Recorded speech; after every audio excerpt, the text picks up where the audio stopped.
আমাদের ছোট গায়ে ছোট ছোট ঘর, থাকি সেথা সবে মিলে নাহি কেহ পর। পাড়ার সকল ছেলে মোরা ভাই ভাই, একসাথে খেলিয়ার পাঠশালে যায়। আমাদের ছোট গ্রাম মায়ের সমান, আলো দিয়ে বায়ু দিয়ে বাঁচাইছে প্রাণ।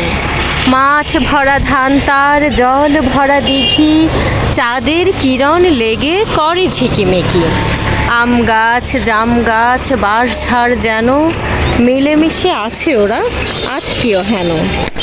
সকালে সোনার রবি পূব দিকে ওঠে, পাখি ডাকে বায়ু বয় কত ফুল ফোটে।